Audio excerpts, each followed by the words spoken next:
Welcome back, Rugby fans, to Rugby411. As always, I'm your host. My name is Joshua Shibata, and this is our 2023 Major League Rugby Draft Preview. Yes, folks, the MLR Draft is coming back for its third iteration. It will be this Thursday, August 17th, 2023. Start at 3:30 p.m. Pacific Standard Time, and you can watch it both on Fox Sports 2 or the Rugby Network. Absolutely free, wonderful app. I've been a fan of the Rugby Network since they started. You can watch all of last season's Major League Rugby games, as well as international competition, college competition, high school competition, and a lot of competition that's upcoming, including the Rugby Sevens Olympic qualifier, which I will be doing a preview video of that very shortly. But again, a lot of stuff is starting to pop up on the Rugby Network. Highly recommend you get it. It is absolutely free.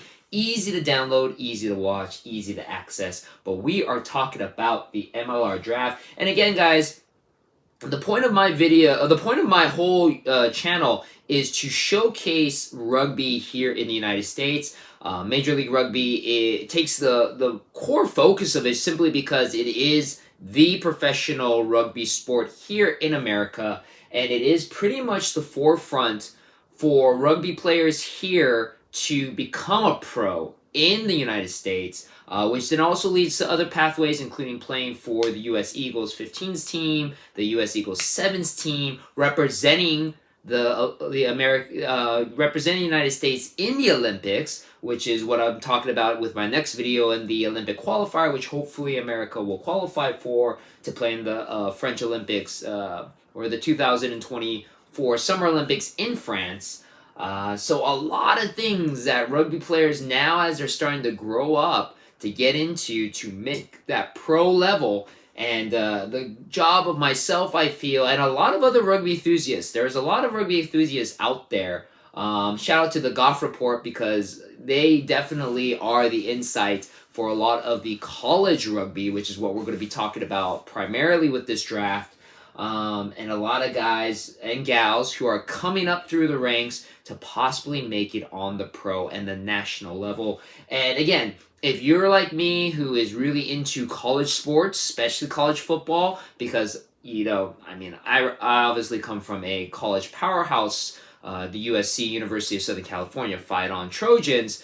So I'm used to watching a lot of my fellow Trojans going up through the ranks and then making their ways into the pros.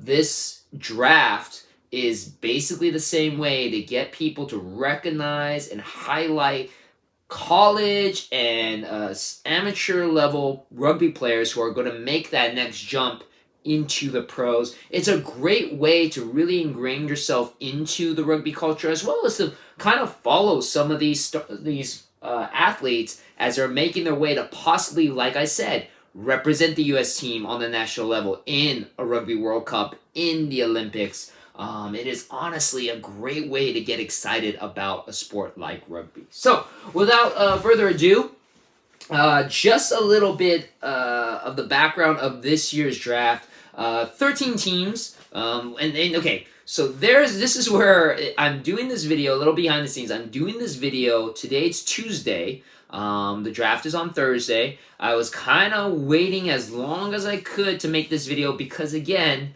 as most of you know from my prior video and the news, if you've been following Major League Rugby, the Rugby Atlanta team is no more.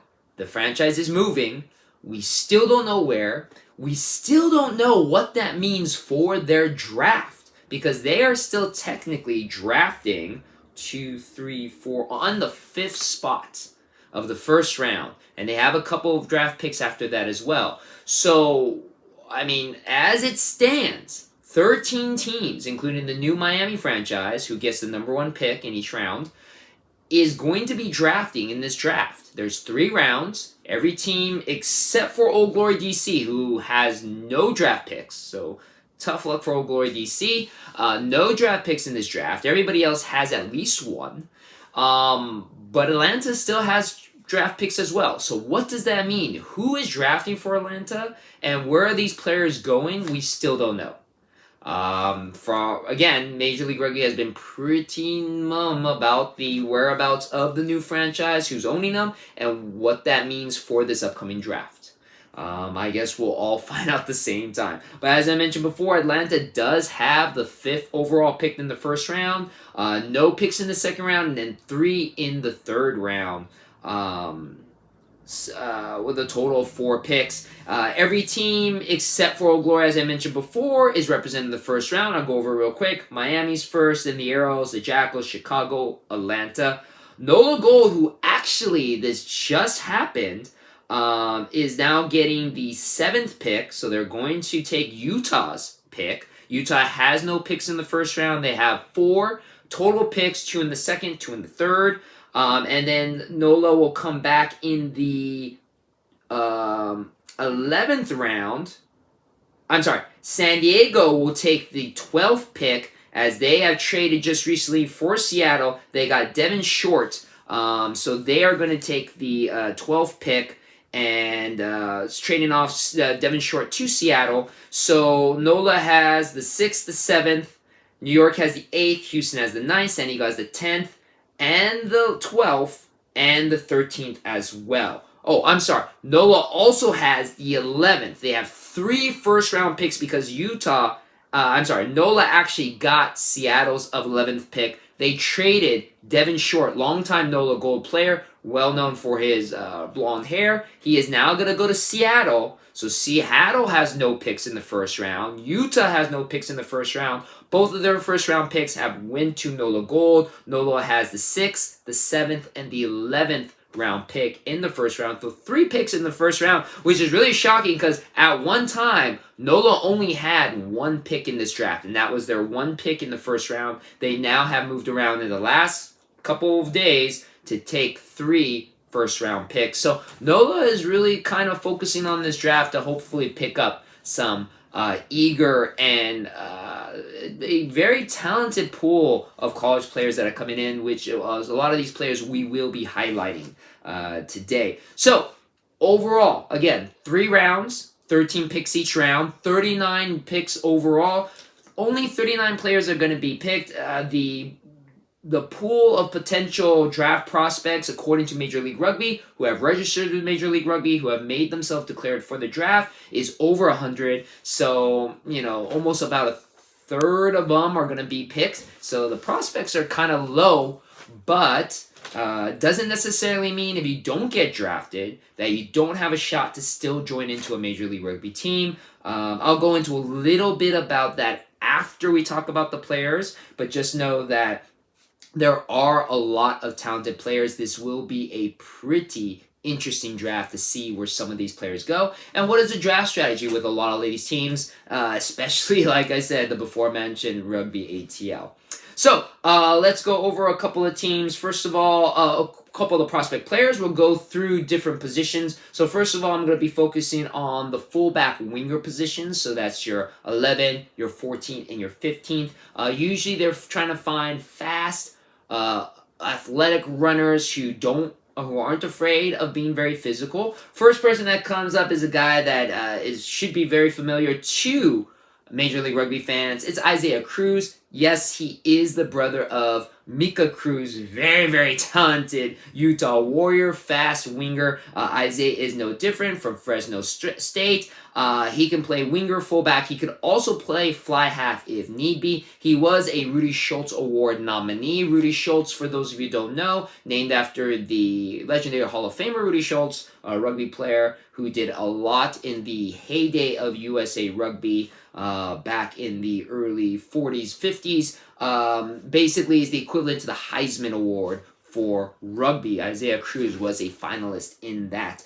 Isaiah Cruz, very fast, very athletic, easily could be a top pick, possibly could go to Utah to join his brother. Another winger slash fullback, Lorenzo Villani from St. Bonaventure. St. Bonaventure, a very strong powerhouse college rugby school.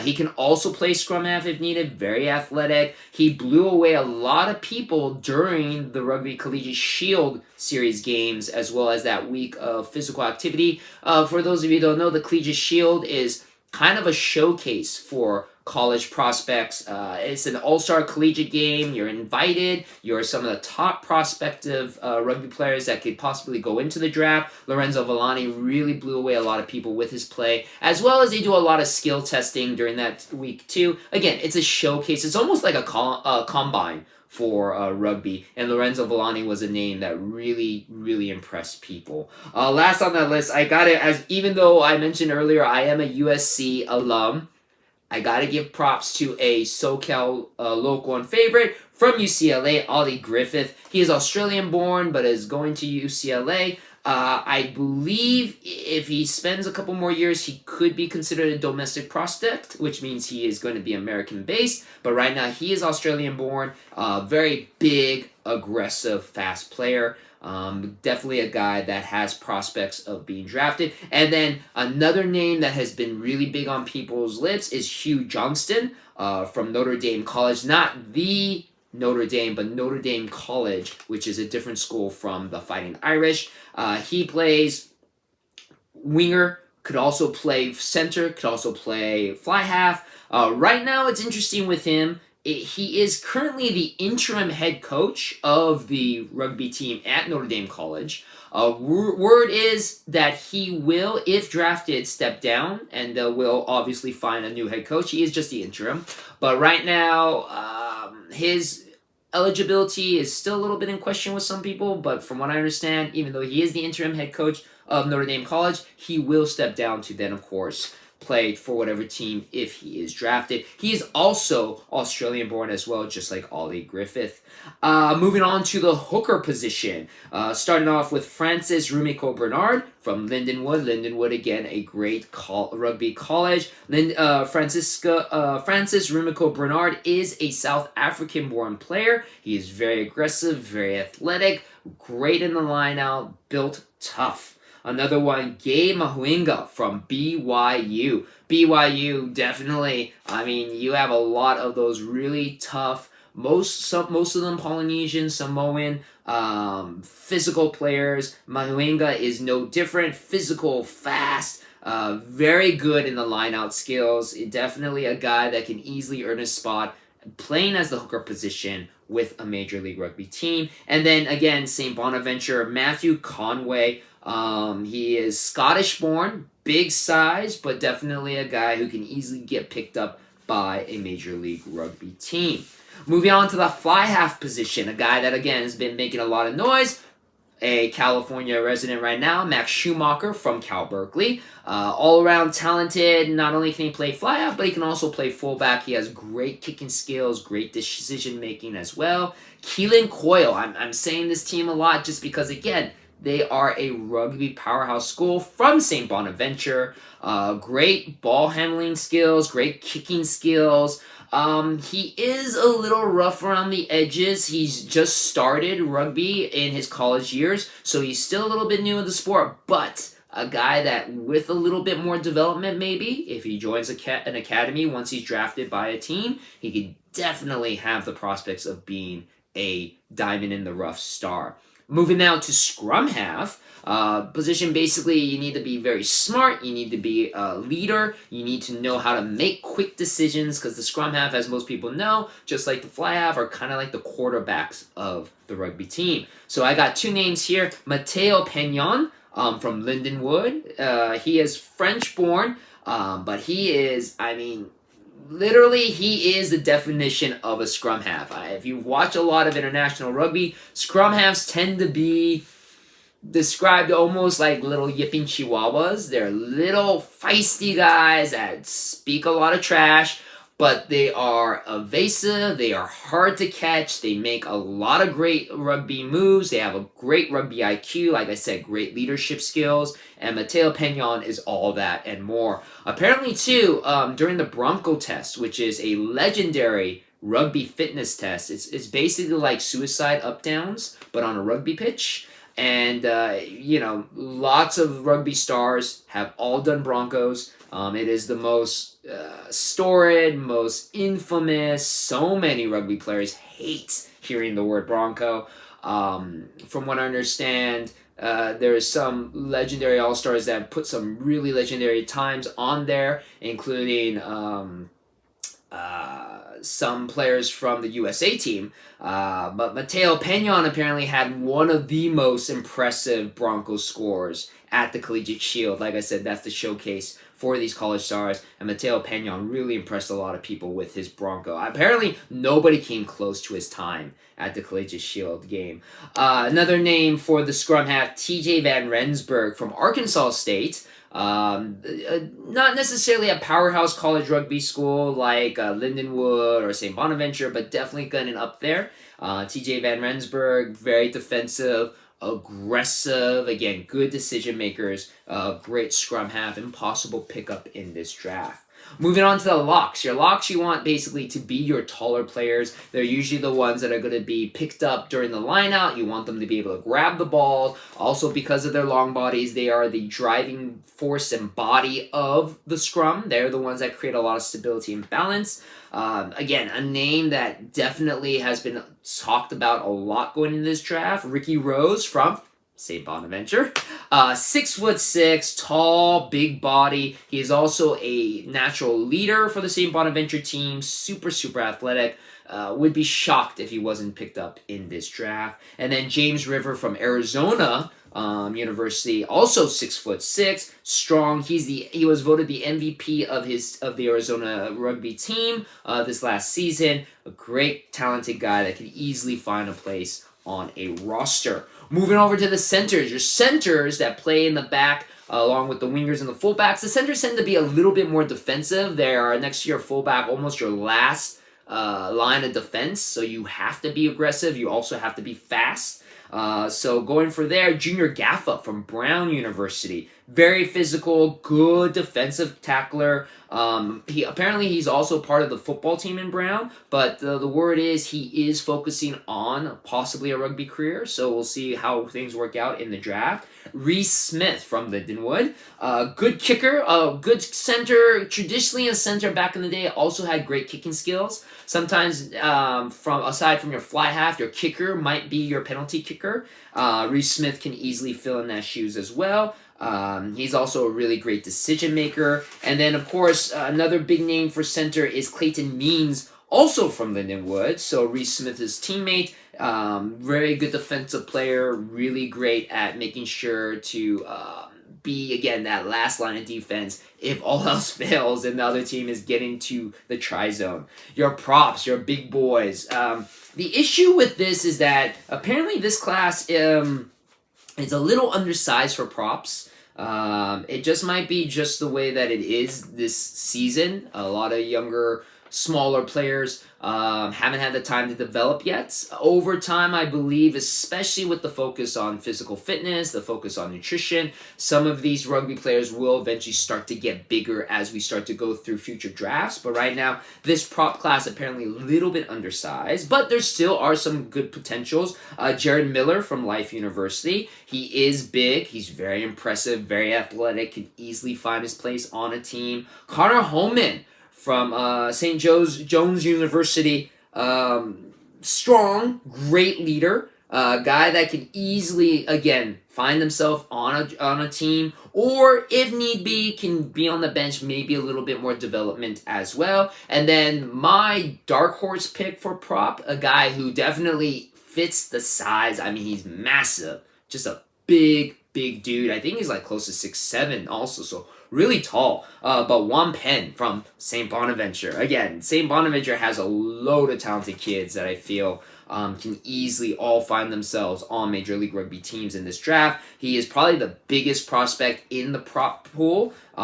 So if there is a team that needs that big size, the only thing is that with Major League Rugby, you kind of want your props to be a lot more experienced players because they are your first line of defense. They are the ones that have to work the scrum. They have to work the lineouts. There's a lot of set pieces that are so essential for a prop that knows what he's doing, that has play experience. So you have a lot of these kids that are going into the draft that have very limited experience, especially here in the United States. So a lot of your Major League Rugby teams will tend to go more international to find older, more experienced prop players, but not to say that any of these players can't eventually get to that level if a team gives them a chance. Juan Penn is definitely one of those players I feel that could. We will finish off with the flanker and number 8 positions. Oren Bitzer from Life University. If that name sounds familiar, he is the brother to USA Eagles female player Maya Bitzer. The only thing about Oren is that right now he is being invited to the under-23 sevens American Eagles high performance camp to possibly play for the under-23 sevens team that's going to Rugby Town for this year's tournament. Rugby Town Sevens, a huge sevens tournament here in the United States. I will do a video like I did last year previewing that. Last year's under-23s team, if I remember correctly, came in second last year to the reigning defending champions, the Jesters, if I believe correctly. And Oren Bitzer has been invited to that camp. So right now, he's kind of leaning towards sevens. The way that it works with Major League Rugby is, especially the way the season is, you can't really do both if you're going to play Major League Rugby. A little bit different if you want to play for the USA Eagles team and do sevens. We see that all the time. But the way the schedule works, it's a little bit more leeway. Major League Rugby, it's a little bit harder to do a sevens career if you want to focus on sevens as well as Major League Rugby. You have to choose one or the other. And so right now, that's going to be the decision making for Bitzer. It'll be interesting to see what happens if he gets drafted and what is the decision he will make. Young, great prospect, definitely has a future in either side of the rugby pitch. And who knows, maybe in the future, he can do both. Major League Rugby, though, again, it will expect all of his time. It can't be a part-time thing. Then Sheehan Darling from Lindenwood, great defensive, athletic player, good in the line-out for Lindenwood. He can play both flanker, number 8, possibly lock as well, so a lot of versatility with him. And then the last guy on our list, Alex Clearly from Central Washington. Central Washington is starting to become a powerhouse in the rugby field. They've made the Rugby Collegiate Championship, I believe now 2 times in a row. Alex Clearly is that blue-collar, hard-working, not the fastest, but man, hard to tackle him down. Can play flanker or 8, or possibly prop 2 if he sizes up a little bit bigger. But definitely a great prospect in the making there. So, those are all your players that I've just kind of highlighted. Definitely not 39, definitely nowhere near the full draft pool, but definitely names that I feel have a high potential to getting picked up. But definitely not the end-all, be-all. I mean, there are names I'd probably miss. There are names that could possibly not be drafted. I wouldn't be surprised. Right now, unlike, football, it's kind of hard to figure out how Major League Rugby teams are drafting because, two, with the potential to find international players and veteran players outside of the draft, it doesn't necessarily mean that the draft is the only way, like in college and professional and college football, that's the only way these teams can find players.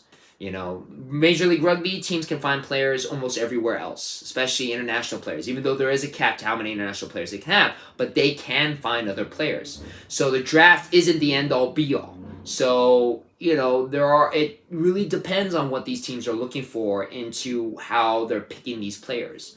So with that being said, just because these players aren't drafted doesn't necessarily mean that their prospect of getting into Major League Rugby is completely out. A lot of these players could, and a lot of previous players in previous drafts have decided if they don't get picked up, it's no big deal. They'll move to a city where there is a Major League Rugby team, and they'll work their way into possibly getting themselves onto the team after the draft because there's, a lot of injuries, a lot of depth chart problems. So there is a potential, if you can show potential, to get into the team after the draft, just because you weren't drafted. Okay. Also, too, to some players, that's more favorable because in the draft, you really can't control your destiny. Just like in pro football, when you're drafted by a team, that's the team that's going to get you. You kind of have to go to that city that they're in. So even though you may want to live in San Diego, if you get picked up by Toronto, you're going to Toronto if you sign the contract. There really is no negotiation with that. But if you don't get drafted and you end up trying to do, like I said, find a city like San Diego, try to get on the team through there, join maybe one of the local club programs, just show that, or maybe figure out a way to get into the academy, figure a way to get on their radar. They could easily pick you up after the draft. So, I mean, there's other avenues to get into Major League Rugby despite the draft. So not being drafted doesn't necessarily end any of these prospects' careers. But with that being said, the purpose of the draft is eventually it will be as important as the NFL draft, for the way to build an American rugby system is by focusing and showcasing and cultivating these college players. So right now the draft, some people do argue what is the purpose of it, or is not as important as it should be. It's because this is only year number 3. As we start to go, and there's only 3 rounds. I mean, if you think about it, the pro draft is 17 rounds. This is just 3. The prospects and everything is much smaller right now.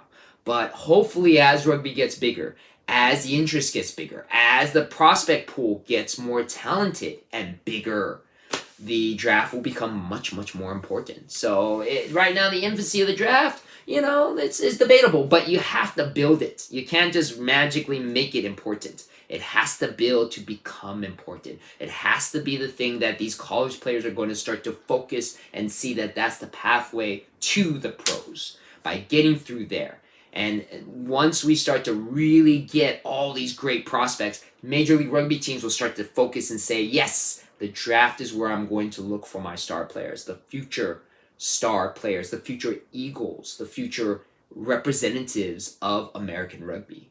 It just takes time. That's all that it is. So, once again, Major League Rugby draft happening, 3 rounds, 13 picks per round, 39 overall. Kicks off August 17th, 2023, 3:30 p.m. Fox Sports 2 or the Rugby Network. You can watch the entire draft through there. And should be excited. Quick recap, forgot about that. Previous 3 number 1 picks have all had some sort of mark on the draft. So just to show you still the importance of the draft, the very first overall pick ever, Connor Mooneyham, picked by the Dallas Jackals. Unfortunately, because of the COVID year, the Jackals never happened, but Connor Mooneyham made a mark in the Osceola Groganies, still playing today with San Diego Legion. Eric Naposki from UCLA was the number 1 pick in the second draft in 2021. Went to the Dallas Jackals. Arguably one of the brightest players on the Dallas Jackals, just recently got traded. And then I believe he's going to the Miami Sharks now. And now last year's number 1 draft pick, Sam Galla from Cal Berkeley from the Dallas Jackals, he became MVP of the year. So 3 really great young players could all possibly end up becoming future superstars for the USA Eagles. Eric Naposki has so much potential. Connor Mooneyham has too. And Sam Gallo's already got himself a cap with the USA Eagles, playing in the summer European tour for the USA Eagles. So again, the pathway through to the top competitive level of USA Rugby is through the draft. It just takes time to cultivate it, but we're already seeing the results. So hope you guys enjoyed this draft video. Hopefully it comes out where it can make some benefits, and hopefully it doesn't get all screwed up with whatever the status of the formerly known as Rugby ATL franchise. But I did enjoy making this video. I hope you enjoyed it too. Thank you always for supporting, and I'll see you on the pitch.